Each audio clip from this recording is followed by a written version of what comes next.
तो स्वागत है आप सभी का गणित पंथी यूट्यूब चैनल में। तो जैसे हम यूपीएसआई के लिए प्रैक्टिस कर रहे हैं या फिर अन्य एग्ज़ाम्स के लिए भी जहाँ भी गणित पूछी जाती है उन सब के लिए बहुत ही महत्वपूर्ण प्रैक्टिस हम कर रहे हैं।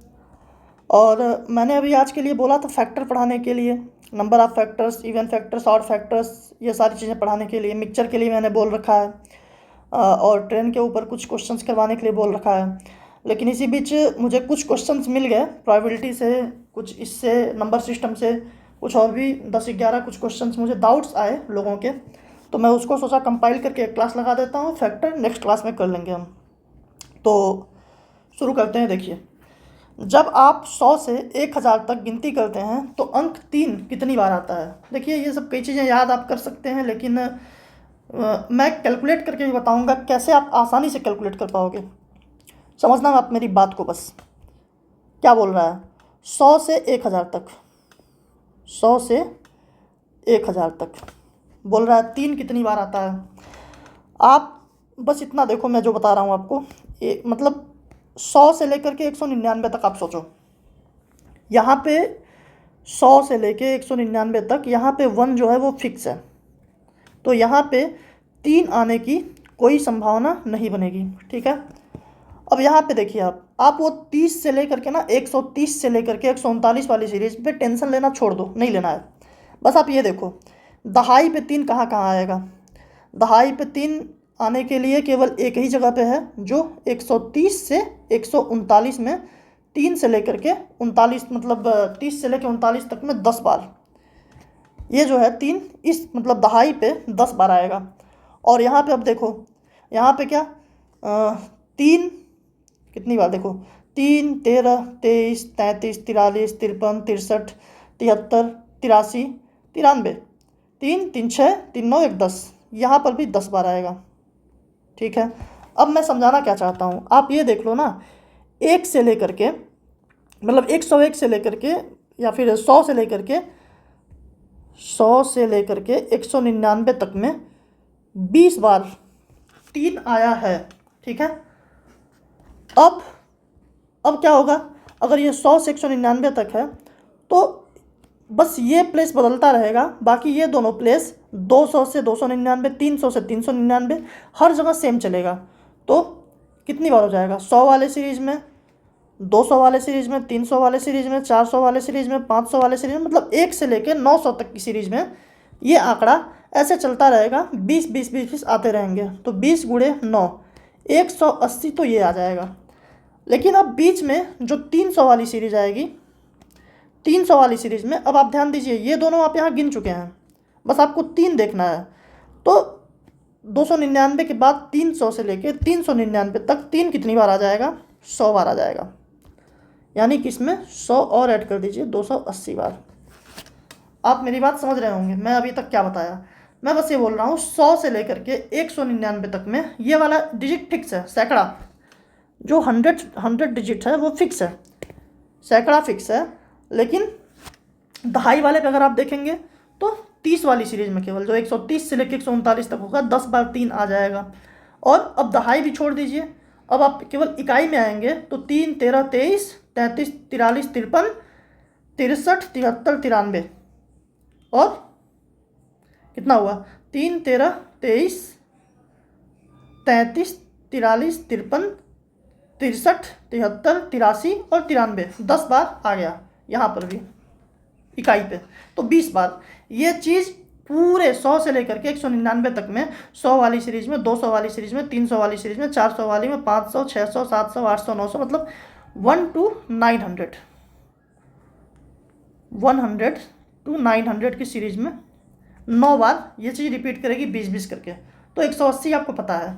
अब आपने इकाई वाला आपने सैकड़ी वाली सीरीज छोड़ रखी है, सैकड़े वाले में आपने मान के रखा है कहीं नहीं आएगा, लेकिन 300 वाला जो एक बनेगा नंबर, 300 से लेकर 399 तक, वहाँ पे आपको ये 100 तक मिल जाएगा, 100 नंबर तक 300 मिल जाएगा। 300 से 399 तक में 100 बार आ जाएगा 3 यहाँ पे, तो ये जुड़ जाएगा 280 हो जाएगा।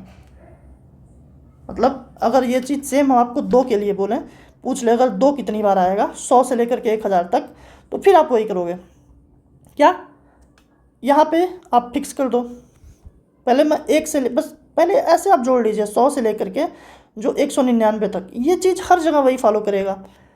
दहाई, सैकड़ा, दहाई पे देख लो आप, 2 कहाँ आएगा, कहीं नहीं आएगा। पहले 0 वाली सीरीज चलेगी, मतलब 101, 102 वाली, फिर 111 वाली सीरीज चलेगी, फिर 122 वाली सीरीज चलेगी। वहीं पे जो है 120 से लेकर के, और इसको थोड़ा दूर लिखिएगा, 120 से लेकर के 129 तक 10 बार 2 के दर्शन हो जाएंगे यहाँ पे। अब ये भी छोड़ दीजिए, दहाई भी आपको नहीं देखना है। अब केवल इकाई में आप देखो तो कितना आएगा, एक बार 102 में, एक बार 112 में, तो 2, 12, 22, 10 बार ऐसे आ जाएगा, तो 20 बार। 100 से 199 तक 20 बार, इस तरह से 100 से 100 वाली सीरीज, 200 वाली सीरीज, ऐसे 900 तक की सीरीज में 9 बार ऐसा रिपीट होगा। तो 180 तो सीधा सीधा आपको पता चल गया। लेकिन अब बीच में जो यहाँ तक अभी कुछ भी नहीं चल रहा था, लेकिन 200 वाली सीरीज में, ये आपने गिन लिया है पहले ही, ध्यान दो, 200 वाली सीरीज में 200 से 299 तक ये 100 बार और मिल जाएगा, तो 280 कितनी बार आता है, मतलब 280 बार 3 आता है 100 से 1000 तक। अब यहाँ देख लो आप, 1 से 100 तक कोई भी अंक 20 बार आता है, 101 से 200 तक कोई भी अंक 20 बार आता है, सिवाय उस अंक को छोड़कर जो सैकड़े के स्थान पर है। ये सैकड़ा लिखा है, 1 मिनट, ये सैकड़ा लिखा है, आप ध्यान दो, सैकड़े के स्थान पर, मतलब क्या हुआ, 101 से 200 तक कोई भी अंक, यही जो मैंने बताया, 101 से 200 तक, यहाँ से 101 से 200 तक, मैंने 199 तक लिया क्योंकि 200 में कोई है ही नहीं सिस्टम। तो 101 से लेकर के 200 तक ये 20 बार, 10 बार ये, 10 बार ये, 20 बार आएगा, ये बताया मैंने। यही चीज़ यहाँ पे लिखा है, सैकड़े को छोड़कर। फिर 1000 तक कोई भी अंक 300 बार आता है, ये ध्यान दीजिए। क्यों? क्योंकि आपने 100 से 1000 तक निकाल ही लिया 280, और आपको ये पता है कि 1 से 99 तक 20 बार आया होगा, तो 300 बार आ जाएगा। तो ये आप स्क्रीनशॉट लेके रख सकते हैं, इतना बेहतर होगा। अब देखिए, ये एक प्रोबेबिलिटी का क्वेश्चन है, प्रोबेबिलिटी है, हाँ, प्रायिकता। तो पढ़िए पहले क्या बोल रहा है, एक बैग में 5 लाल 3 नीली गेंदें हैं, यदि 3 गेंदों को बिना प्रतिस्थापन के यादृच्छिक रूप से निकाला जाता है। मतलब क्या है ना, एक झोला अगर है तो 1 1 1 तीनों निकाल लेना है, ऐसा नहीं कि एक निकाला दूसरा डाला, नहीं, तीनों निकालना है, मतलब बिना प्रतिस्थापित किए, बिना रिप्लेस किए, बस निकालना है लगातार। तो क्या बोल रहा है, वास्तव में एक लाल गेंद होने की संभावना कितनी है। ठीक है, अब प्रोबेबिलिटी क्या होती है, पी होती है favourable conditions upon total possibility, total possible conditions. ठीक है, तो यहाँ पे क्या हो रहा है, ये क्या बोल रहा है, वास्तव में एक लाल गेंद, मतलब रियली एक ही लाल गेंद निकलना चाहिए। अच्छा, आप देखिए, आप 2 चीज़ मैं हमेशा बताता हूँ प्रोबेबिलिटी में, याद रखिए, या की जब बात की जाए तो यहाँ पे हमेशा प्लस आता है, और की बात अगर की जाए तो हमेशा मल्टीप्लाई होता है। ठीक है, बेसिक मैं उम्मीद करता हूँ आपने प्रोबेबिलिटी का पढ़ा होगा, तो अभी समय नहीं है, नहीं तो मैं पढ़ा भी देता, लेकिन ठीक है, फिलहाल इतना ही देखेंगे। आप अगर पढ़े हैं तो आप समझ जाएंगे। 5 लाल, अब आप एक बात बताओ, 5 लाल में से अगर वास्तव में एक ही गेंद होना चाहिए, तो 5 में से हम एक ही गेंद निकालेंगे, 5 सी 1 गुणे, और अब एक गेंद तो आपने निकाल लिया, और अभी 2 गेंद निकालना है, तो एक गेंद आपने 5 लाल में से निकाल लिया, तो बाकी 2 गेंदें 3 नीली में से निकालेंगे, 3 सी 2 अपॉन टोटल गेंदें कितनी है, 8 थी, 8 में से आपने टोटल गेंदें कितनी निकाली, 3 निकाली, तो 5 में से एक गेंद होनी चाहिए और 3 में से 2 गेंद होनी चाहिए, और टोटल 8 में से 3 गेंद की आपके पास कंडीशंस हैं। तो 5 से 1 मतलब 5 होता है, गुणे, आपको ये पता है ना, अगर 5 से 1 लिखा हुआ है तो मतलब फैक्टोरियल 5 ऐसे बोल दो, NCP अगर लिखा हुआ है तो n factorial upon p factorial into n minus p factorial. ये फार्मूला होता है, तो ये पता हो। तो 5C1 मतलब 5 गुणे 3C2 मतलब 3। अब देखो 3C2 को आप 3C1 भी लिख सकते हो, क्योंकि 3 और 2 का अंतर 1 है, तो आप अपने सहूलियत के अनुसार चेंज कर सकते हो। नीचे क्या हो जाएगा 8 फैक्टोरियल। 8 का मतलब होता है 8 गुणे 7 गुणे 6 गुणे 5 फैक्टोरियल, ऐसे ही रहता है। मैं जानबूझ के लिख रहा हूँ, अगर आप में से कोई डाउट में होंगे तो उनके लिए आसान हो जाएगा। अब 8 माइनस 3 कर देंगे, तो नहीं, पहले 3 फैक्टोरियल, 3 फैक्टोरियल का मतलब 3 गुणे 2 होता है। अब गुणे 5 फैक्टोरियल, 8 माइनस 3 मतलब 5 फैक्टोरियल, तो ये तो ख़त्म ही हो जाता है, 3 दूनी 6 हो जाएगा, यानी कि 15/56 आंसर हो जाएगा। बस ये देखिए बहुत अच्छा क्वेश्चन है। एक पासे को 3 बार फेंका जाता है। अच्छा 3 बार फेंका जाए तो टोटल कंडीशन क्या हो जाएगी? टोटल कंडीशन हो जाएगी 6 गुणे 6 गुणे 6 मतलब 216। ठीक है। अब क्या कह रहा है, प्रत्येक बार पूर्व प्राप्त संख्या से बड़ी संख्या प्राप्त करने की प्रायिकता क्या है? 3 बार अगर फेंका जा रहा है तो मान लीजिए एक बार x आ रहा हो, एक बार y आ रहा हो, एक बार z आ रहा हो, लेकिन क्या बोला है, प्रत्येक बार पूर्व संख्या से बड़ी संख्या, मतलब ये जो संख्या है इससे बड़ी, ये जो संख्या है इससे बड़ी। अब आप x y z को और किसी प्रकार से व्यवस्थित कर पाएंगे? अगर x y से छोटी है, y z से छोटी है, और यही कंडीशन ही है कि हर बार वो संख्या बड़ी ही आनी चाहिए पिछले वाले से, तो इसको आप केवल एक तरीके से ही व्यवस्थित कर सकते हैं, व्यवस्थित कर सकते हैं। ठीक है। अब यहाँ पे बात क्या है, अब आप इसको एक तरीके से व्यवस्थित कर सकते हैं, लेकिन 6 में से आपको कितनी संख्या निकालनी है? 3 संख्या, तो 6C3। ठीक है, 6 में से 3 मतलब 6 अंक है, 6 में से 3 अंक लाना है, फेंक फेंक के, तो 6C3 इसको आप एक ही तरह से व्यवस्थित भी कर सकते हो। तो आपके पास जो आपकी फेवरेबल कंडीशन आएगी वो क्या आएगी, 6 फैक्टोरियल अपान 3 फैक्टोरियल इंटू 3 फैक्टोरियल, मतलब क्या हो गया 6 गुणे 5 गुणे 4 बट्टे 3 गुणे 2, 3 फैक्टोरियल खत्म हो जाएगा, 3 दूनी 6 मतलब 20, यानी कि टोटल आपके पास जो व्यवस्थित करने के तरीके हैं वो 20 है, मतलब आप 20 सेट ऐसे ला सकते हो। और प्रायिकता क्या हो जाएगी, 20 जो ला सकते हो, 216 जो टोटल थी, 4 पच्चे 20, 4 पच्चे 20, 4 चौक 16, 5/54। उम्मीद है कोई दिक्कत नहीं होगी। आप मैनुअली भी सोच सकते हो क्या क्या कंडीशन बन सकती थी। ऐसे अगर आप मान लो पहली बार में 1 आ जाए तो 1 2 3 बन गई मान लो। ठीक है, 1 2 4 बन गई, 1 3 5। ठीक है,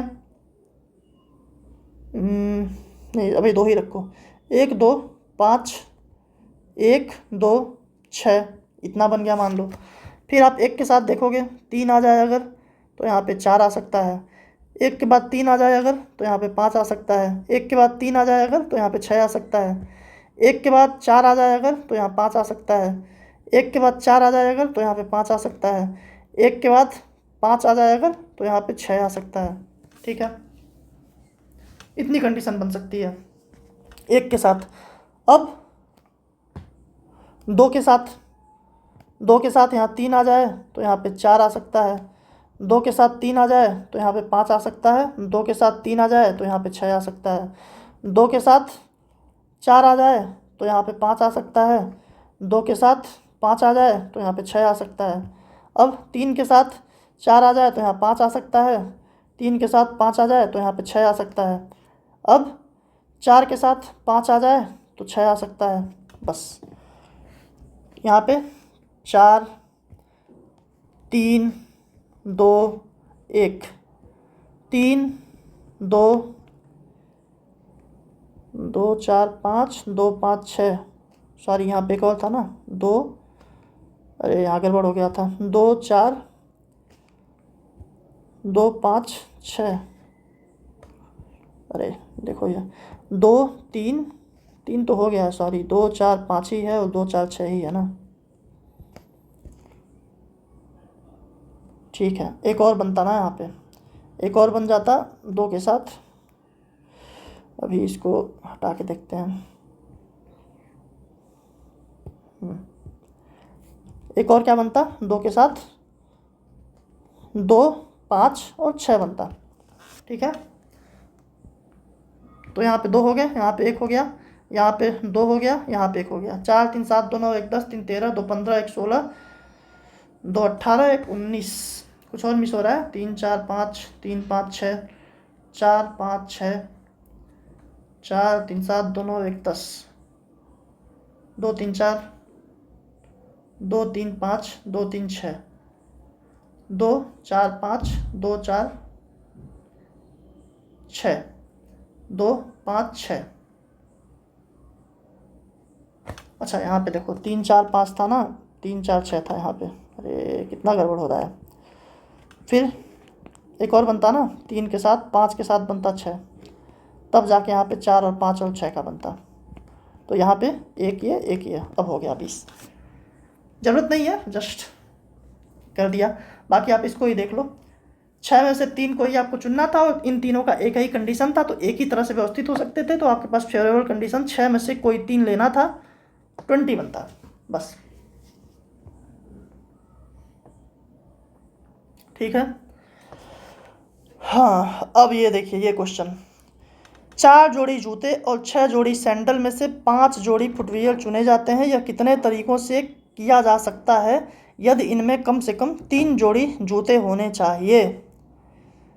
3 जोड़ी कम से कम जूते मतलब या तो 3 जोड़ी हो सकते हैं या तो 4 जोड़ी हो सकते हैं बस, क्योंकि 4 ही जोड़े जूते हैं।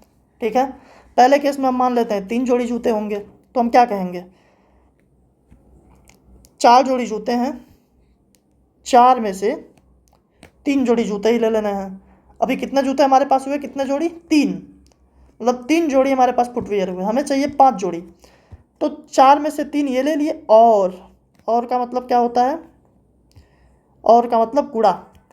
अब सैंडल में से लेंगे 6 जोड़ी सैंडल, तो जब 3 ले लिए जूते में से तो सैंडल में से कितने लेंगे, 2 ले लेंगे। ठीक है, एक कंडीशन ये हो गई, ये हो गई फर्स्ट कंडीशन। अब सेकंड कंडीशन, या तो ऐसे ले लो, या मीन्स प्लस। अब हम क्या कहेंगे, जूते चारों ले लो, 4 सी 4, क्योंकि बोला है ना कम से कम 3 जोड़ी जूते, तो 4 जोड़ी भी हो सकते हैं। अब 4 अगर जूते ले लिए तो और सैंडल कितना लेंगे, 6 सी 1 लेंगे बस। कैलकुलेट कर लो, 4 सी 3 का मतलब 4 सी 1 भी लिख सकते हो। इसका मतलब जो होता है ना 4 सी 1 भी आप लिख सकते हो। मतलब आप समझो, अगर आपको लिखना हो ना 7 सी 2 लिखा हो तो इसको आप 7 सी 5 भी पढ़ सकते हो, आपके ऊपर है। तो 4 सी 1 मतलब 4 हो गया, गुणे 6 सी 2 मतलब 6 गुणे 5, गुणे फैक्टोरियल 4 हुआ तो कट जाएगा नीचे 2, प्लस 4 सी 4 मतलब 1 ही होता है, गुणे 6 सी 1, 6 सी 1 मतलब 6। तो अब क्या हो जाएगा, 2 दूनी 4, 6 25 30 दूनी 60 प्लस 6 बराबर 66 आंसर। क्योंकि बोला था कम से कम 3 जोड़ी जूते होने चाहिए, तो 4 में से 3 जोड़ी चुनने का तरीका 4 से 3 होता है। तो अगर 4 में से 3 जूते चुन लेंगे तो 2 फुटवियर और चाहिए, जो कि 6 सैंडल में से आएगा, और अगर चारों जूते चुन लेंगे तो 1 सैंडल में से आएगा बस। ये आप देखिए।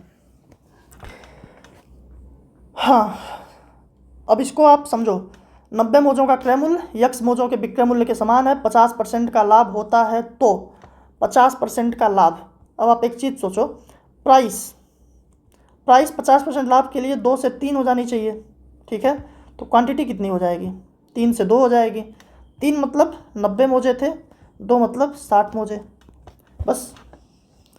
यानी कि 90 मोजों का क्रय मूल्य 60 मोजों के विक्रय मूल्य के बराबर हो सकता है बस, इतनी ही बात है। ये कैसे आया आप समझो, मैं क्या कहता हूँ, जो टोटल कास्ट होता है वो क्या होता है, प्राइस गुणे क्वांटिटी। कैसे, अरे भाई अगर 5 रुपये प्रति जोड़ी मोजा हो, ठीक है, और आपको 10 जोड़ी लेने हों तो टोटल कितने खर्च होंगे? 5 × 10 बराबर 50 होंगे, 50 होंगे। तो टोटल कास्ट क्या आई? 5 × 10 क्वांटिटी गुणे प्राइस, प्राइस गुणे क्वांटिटी, जो भी आप कह लो, प्राइस गुणे क्वांटिटी। ठीक है।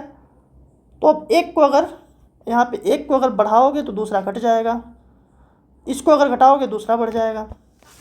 सिंपल है, अगर कॉस्ट को सेम रखना है तो। ठीक है। अरे भाई 90 मौजों का क्रय मूल्य x मौजों के विक्रय मूल्य के समान है, 50% का लाभ चाहिए, तो प्राइस जो है वो 2 से 3 यूनिट हो जा रही है, तो क्वांटिटी घटा के 3 से 2 यूनिट कर देनी पड़ेगी बस।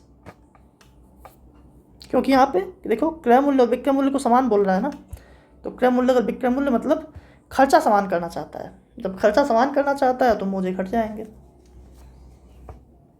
ठीक है, कोई दिक्कत हो तो होनी तो ऐसे भी आप समझ सकते हैं। वैसे तो सबसे इजी मैंने समझा ही दिया, बाकी फिर भी देखो 90 मौजों का CP 90 × CP बराबर x मौजों का SP। तो मैं कहता हूँ CP/SP कितना हो जाएगा? x/90। क्या बोल रहा है? 50% का लाभ। तो 50% का लाभ CP से MP आप देखो 100 से 150 हो रहा होगा, CP से SP जो है, मतलब 50 दूनी 100 से 50 या 150।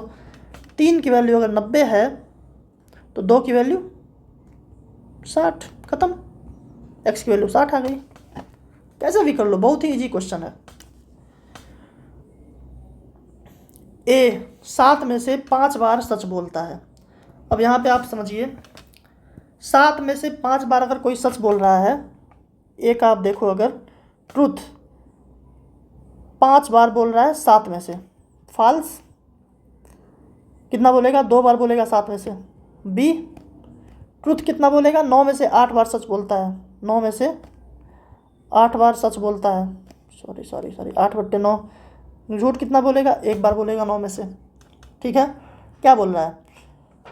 वे एक ही तथ्य को कहने में एक दूसरे का खंडन करते हैं। अब यहाँ पे बात यह है कि एक ही तथ्य को कहने में जब A मान लो सच बोले और B झूठ बोले, या मतलब प्लस, आप समझो, जब मैं और बोलूँगा गुणा लगाऊंगा, जब या बोलूँगा प्लस लगाऊंगा, या A झूठ बोले और B सच बोले, यानी दोनों की बात कॉन्ट्रैक्ट करेगी ना, दोनों तो एक ही बात को अलग अलग तरीके से बोल रहे हैं, दोनों एक ही बात में एक दूसरे का विरोध कर दे रहे हैं। ठीक है। तो ए अगर सच बोल रहा है तो 5/7 गुणे B, अब B को झूठ बोलना है तो B 1/9 प्लस ए अगर गलत बोल रहा है तो 2/7 गुणे B अब सही बोलेगा तो 8/9 बस। 5 8 दूनी 16, 5 21/63। 21/63 का क्या मतलब होता है? 7 तियाँ 21, 7 9 3, सीधा यार 1/3 आंसर। ये देखिए, ये बस डाउट था किसी का इसलिए बता रहा हूँ, नहीं तो ये क्वेश्चन बहुत आसान है। P यहाँ 4 है, P यहाँ पे 6 है, तो 4 को अगर हम 12 बोल दें, 6 को अगर हम 12 बोल दें तो 4 तियाँ 12, Q कितना हो जाएगा? 15। तो R कितना हो जाएगा? 6 दूनी 12, 7 दूनी 14। ठीक है। P कितना हो गया? 36, 12 तियाँ 36। Q कितना है? 15 था तो 15 दूनी 30। अब 5R कितना है? 14 था तो 70। 36 30 70, खत्म। नहीं सोचना है कुछ भी इसमें। हाँ, अब ये सवाल देखिए, इस सवाल को मैं पहले आपको कठिन तरीके से बताता हूँ, मतलब अगर आप बेसिक से सोचना चाहिए, नहीं समझ में आ रहा है, वैसे सापेक्ष गति का सवाल है, नॉर्मल सवाल है, मैं शायद एग्जागरेट कर रहा हूँ, ज़्यादा बढ़ाना चाहता हूँ इसको, लेकिन ऐसा नहीं है, बस मैं समझाने के लिए एक आपको और तरीका बताता हूँ, बाकी मैं फिर अगला तरीका बताऊँगा वो बेस्ट है। क्या बोल रहा है? ऑटो रिक्शा का चालक एक व्यक्ति को उससे 70 मीटर आगे देखता है। ये कहीं ऑटो चल रही होगी एक, तो यहाँ से ये किसी व्यक्ति को देख रहा है 70 मीटर आगे। ठीक है, 70 मीटर आगे। फिर आफ्टर 30 सेकेंड ये व्यक्ति कहीं यहाँ आया होगा, लेकिन ऑटो वाला यहाँ आ गया। कितना आगे आ गया? 110 मीटर। ठीक है। अच्छा, इस व्यक्ति के सापेक्ष ऑटो वाले ने कितनी दूरी कवर की? 70 मीटर पीछे से 110 मीटर आगे तक चला गया। मतलब यहाँ से अगर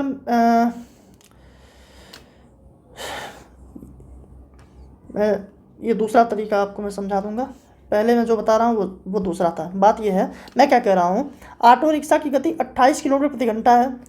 30 सेकंड बाद, 30 सेकंड की बात किया है, 28 किलोमीटर प्रति घंटा को अगर मीटर प्रति सेकंड में बदलें, 28 गुणे 5/18, ठीक है, मीटर प्रति सेकंड में बदलें, तो मैं ये कह रहा हूँ कि इस स्पीड से 30 सेकंड में ऑटो कितना आगे जाएगा।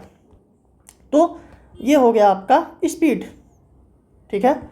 डिस्टेंस क्या होता है? स्पीड गुणे टाइम, तो टाइम 30 सेकंड। अब ऑटो कितना आगे जाएगा देख लो, 6 त्रिक 18, 6 पच्चे 30, यानी कि आप 28 गुणे 25, 25 बट्टे 200, 80 लगा 20, 25 दूनी 50, 20 70, 700/3 मीटर, इतना जो है ऑटो वाला आगे जाएगा, ठीक है। लेकिन इस व्यक्ति के सापेक्ष में ऑटो वाला कितना दूरी कवर कर पा रहा है? यहाँ अगर वो था, ऑटो वाला इसको 70 मीटर से देखता है, अब 110 मीटर आगे आता है, मतलब टोटल 180 मीटर ही इससे व्यक्ति के सापेक्ष में दूरी कवर कर पाता है। टोटल 700/3 चला था, लेकिन दिख रहा है केवल 180, यानी कि कुछ दूरी ना ये व्यक्ति भी कवर किया होगा उसी 30 सेकंड में। कितनी? तो घटा के देख लो, 700/3 माइनस 180 अगर आप करोगे तो 18 × 54, 540, यानी 160/3 मीटर ये व्यक्ति चला होगा। कितने देर में? 30 सेकंड में। अब हमें बताना है व्यक्ति की गति, वो भी किलोमीटर प्रति घंटा में। अब अगर व्यक्ति जो है, मैन की स्पीड अगर देखोगे 160/3 मीटर चला है 30 सेकंड में, ठीक है, तो ये मीटर प्रति सेकंड आएगा। मीटर प्रति सेकंड आएगा कितना? 16 ये 3 त्रिका 9, 16/9 मीटर प्रति सेकंड। इसको किलोमीटर प्रति घंटा में बदलो, 18/9 से करोगे तो 18/5 से, तो 9 दूनी 18, 16 दूनी 32/5 बराबर 536.4 किलोमीटर प्रति घंटा। मैंने अभी क्या समझाया? मैं बोला अगर इसकी ऑटो रिक्शा की गति 28 किलोमीटर प्रति घंटा थी तो 30 सेकंड में ये 700/3 मीटर दूरी कवर किया होगा। लेकिन इस व्यक्ति से वो कितना दूरी मतलब कवर कर पाया इस व्यक्ति के सापेक्ष में, तो पता चलता है आपको केवल 180 मीटर, यानी कि व्यक्ति भी कुछ चला है। तो जब व्यक्ति भी चला है तो व्यक्ति कितना चला है उतनी देर में? 160/3 चला है। तो अगर व्यक्ति 30 सेकंड में 160/3 चलता है तो आप बता सकते हो उसकी गति। अब देखो, अब सिंपल बताता हूँ और भी, ये दूसरा तरीका आप देखो। मैं क्या कह रहा हूँ कि 30 सेकंड में, अब देखो एक ही दिशा में दो लोग जा रहे हैं, तो जो सापेक्ष गति होती है, अंतर, मतलब S1 माइनस S2 जो बड़ा हो, मॉडल जो बड़ा हो, ठीक है। तो 30 सेकंड में कितनी दूरी कवर हो रही है? अरे 70 मीटर पीछे से देखा, 110 मीटर आगे निकल गया, मतलब 180 मीटर की दूरी कवर हो रही है कितने देर में? 30 सेकंड में, यानी कि 3 × 18, ठीक है, 6 मीटर प्रति सेकंड। इसको हम अगर किलोमीटर प्रति घंटा में बदलते हैं तो 6 गुणे 5/18, सॉरी किलोमीटर प्रति घंटा में बदलेंगे ना, 18/5, तो 108/5 कितना होता है? 5 दूनी 10 और 5 एकन्नम 5, 5 दूनी 10, 5 एकन्नम 5, 0.3, 5 छक 30, 21.6। अब S1 माइनस S2 ये 28 था, अंतर 21.6 आया, मतलब ऑटो स्पीड माइनस मैन की स्पीड बराबर सापेक्ष। कितना है ऑटो की स्पीड? आपको पता है 28 माइनस मैन की नहीं पता है, बराबर सापेक्ष कितनी आई? 21.6। तो मैन की कितनी आ जाएगी? आराम से आप देख सकते हो, 22 6 28 होता है, 6.4 किलोमीटर प्रति घंटा। ऐसे भी आप कर सकते थे, जैसे आपको सही लगे कर लो। अगले क्वेश्चन पे आते हैं। 700 मीटर की दौड़ में सतीश ने मनोज को 40 मीटर की बढ़त दी। सतीश 9 किलोमीटर प्रति घंटा की गति से दौड़ता है। यदि सतीश ने मनोज को 40 सेकंड से हरा दिया तो सतीश और मनोज की गति का अनुपात याद कीजिए यदि उन्होंने एक ही समय में दौड़ शुरू की। देखिए, ये एक रेसिंग ट्रैक था 700 मीटर का, ठीक है। सतीश क्या बोलते हैं मनोज को कि मनोज तुम यहाँ खड़े हो जाओ, मैं तुमको बढ़त देता हूँ। कितना? मनोज को बढ़त देते हैं कितने का? 40 मीटर का। अब ये कितना बच जाता है? 660 मीटर। सतीश भाई साहब यहाँ पे हैं, ठीक है। अब दौड़ शुरू होती है। सतीश भाई साहब 9 किलोमीटर प्रति घंटा की गति से दौड़ते हैं। अच्छा, अब आप पहले तो ये बता दो सतीश को कितना टाइम लगेगा?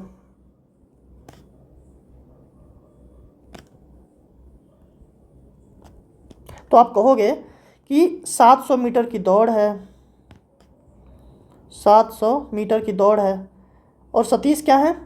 दौड़ कितनी गति से रहे? 9 किलोमीटर प्रति घंटा की गति से। तो 9 मीटर प्रति सेकंड है तो यहीं बदल दीजिए 5/18। तो 9 दूनी 18 और 5 से 14 140, 2 ऊपर चला जाएगा तो 280 सेकंड में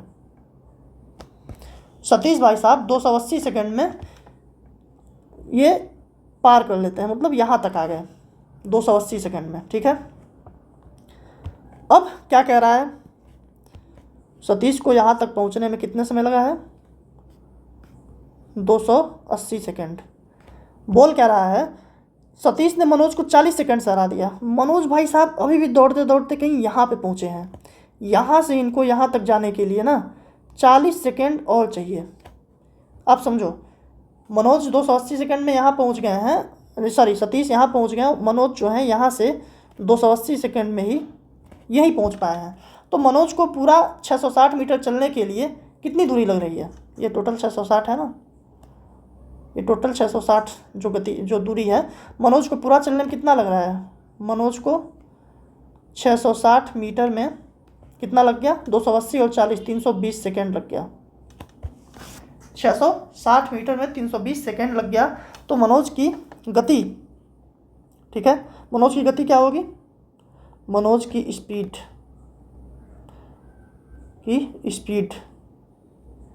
क्या हो जाएगी? 660 मीटर बट्टे 320 सेकेंड, ठीक है। अब सतीश की स्पीड इस टू मनोज की स्पीड में पूछ रहा है, तो सतीश की स्पीड आपको पता थी कितनी थी? यहाँ पे आप देखे तो 9 गुणे 5/18 थी ना मीटर प्रति सेकेंड में। 9 दूनी 18 मतलब 5/2 थी।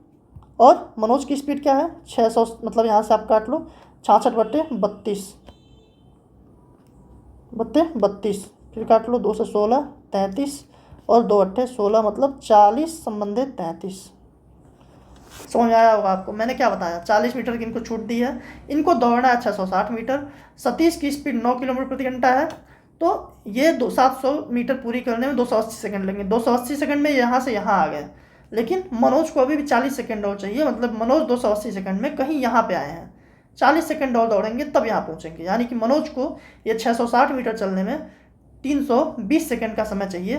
तो मनोज की स्पीड 660/320 हो जाएगी, बस आप निकाल सकते हैं। 2700 मीटर के एक वृत्ताकार ट्रैक में ए और बी एक ही बिंदु से 27 किलोमीटर प्रति घंटा और 36 किलोमीटर प्रति घंटा की गति से एक दूसरे की ओर दौड़ते हैं। यह है सर्कुलर ट्रैक, ठीक है।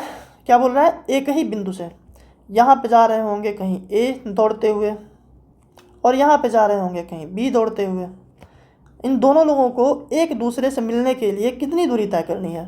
तो आप कहेंगे साहब कि ये जो परिधि है वृत्त की, जो सर्कुलर ट्रैक है, इतनी दूरी करनी है और ये लोग एक दूसरे की तरफ आ रहे हैं। अब आप सोचो, ए यहाँ है, बी यहाँ है, मतलब आप इसको यहीं से ओपन कर दो, यहीं से खोल दो, इसको यहीं से आप इसको मान लो खोल दो, तो क्या होगा? ए यहाँ है, बी यहाँ है, दोनों एक दूसरे की तरफ भाग रहे हैं, सापेक्ष गति दोनों की जुड़ जाएगी। तो सापेक्ष गति कितनी हो जाएगी?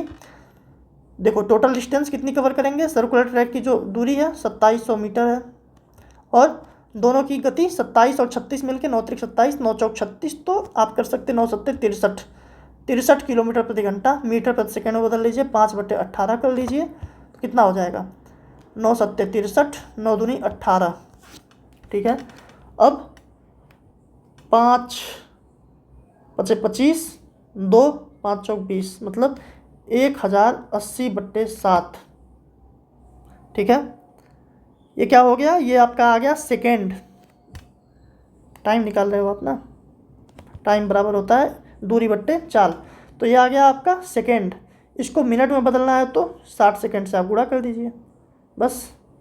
6 का नम 6, 6/48, 7 दूनी 14, 2 सही 4/7, आपका आंसर हो गया मिनट। ओके, आगे देखते हैं। चलिए ये देखिए, एक वस्तु को 246 रुपये 80 पैसे में बेचने पर लाभ। फिर देखिए, ये मैं इसलिए करवा रहा हूँ क्योंकि स्टिल इसमें अभी तक कंफ्यूज हो रहे हैं लोग। फिर से मैं वही बता रहा हूँ, सीपी रही होगी। ठीक है, यहाँ 216 रुपये में बेचने पर हुई हानि की, यानी जब 216 रुपये में बेच रहे हैं तो यहाँ पे हो जा रहा है लॉस। ठीक है, यहाँ पे हो जा रहा है प्रॉफिट, जब 246 रुपये 80 पैसे में बेच रहे हैं तो। ठीक है, कितना, 216 रुपये में बेचने पर हुई हानि की धनराशि से 20% अधिक है। मतलब अगर ये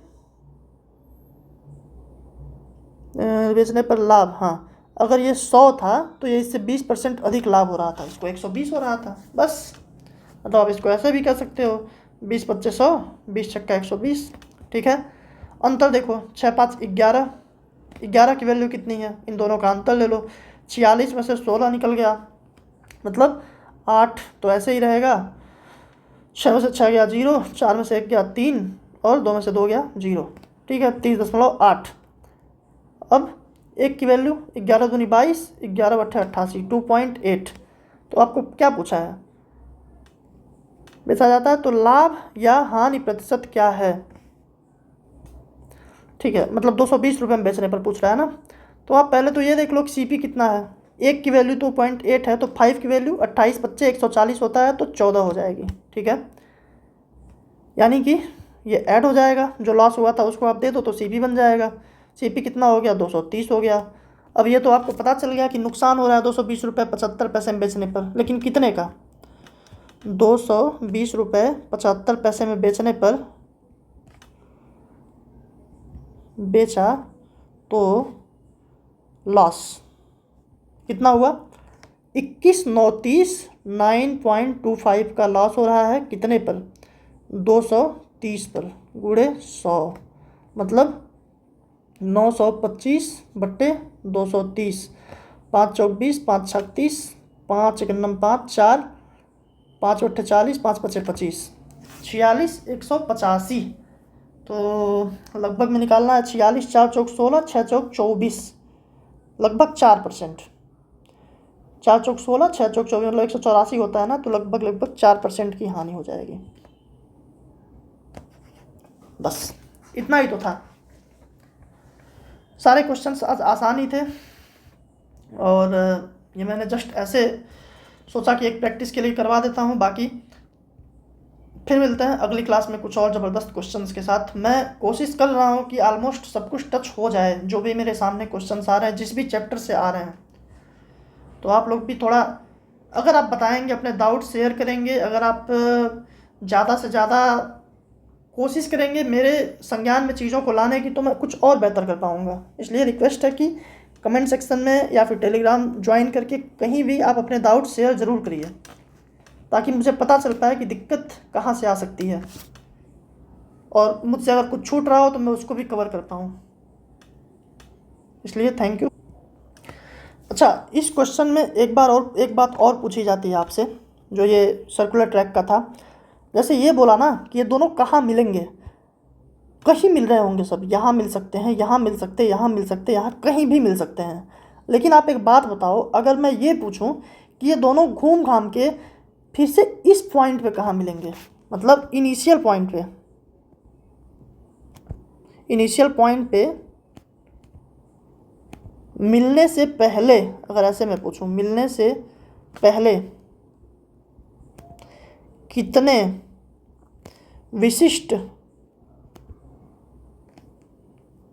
विशिष्ट बिंदुओं पर मिलेंगे। मतलब एक तरह से कहते हैं नंबर ऑफ डिस्टिंक्ट पॉइंट्स। ठीक है, आपको पता है इस क्वेश्चन में कुछ भी नहीं करना होता है। अगर ऐसे बोला जाए तो यदि ए एंड बी एक ही डायरेक्शन में जाएं तो, मतलब एक ही डायरेक्शन में, मतलब अगर ये सर्कुलर ट्रैक है तो ये भी इधर, दोनों इधर ही आ रहे हों, तो नंबर ऑफ डिस्टिंक्ट पॉइंट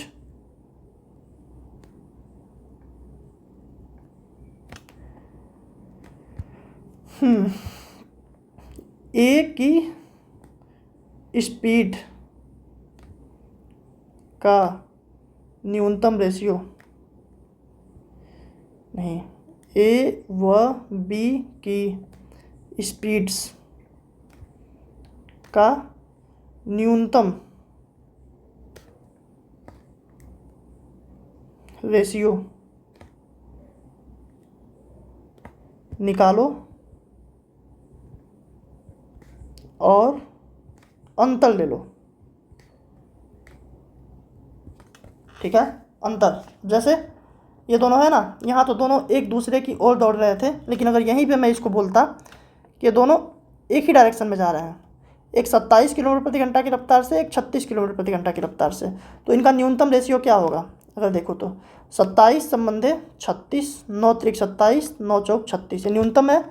अंतर ले लो मतलब 1। तो नंबर ऑफ डिस्टिंक्ट पॉइंट कितना होगा? अपने इनिशियल बिंदु पर मिलने से पहले एक बार। लेकिन अगर मैं बोलूं कि दोनों अलग अलग, मतलब अलग अलग डायरेक्शन में दौड़ रहे हैं या फिर दोनों एक दूसरे की तरफ दौड़ रहे हैं, तब नंबर ऑफ डिस्टिंक्ट पॉइंट कितना हो जाएगा? 3 संबंधे 4 है ना, ये न्यूनतम आपने निकाला हुआ है, 27 हो या 36 हो, कुछ भी हो, 3 संबंधे 4, तो 3 + 4 = 7। 7 पॉइंट, 7 पॉइंट्स पर मिलेंगे प्रारंभिक बिंदु पर मिलने से पहले। ये एक छोटी सी इंफॉर्मेशन है, आप याद रखिएगा, बहुत काम की चीज़ है। ठीक है, तो उम्मीद करता हूँ कि क्लास आपको पसंद आएगी, और बाकी जो मैंने बताया, आप जितना डाउट शेयर करेंगे, आप जितना मेरे संज्ञान में चीज़ों को लाएंगे, मैं उतना मेरे लिए आसानी होगी और मैं ज़्यादा से ज़्यादा इफेक्टिव पढ़ा पाऊँगा, इफेक्टिव चीज़ें बता पाऊँगा। ठीक है, बाकी पसंद आया तो शेयर करिए। Thank you.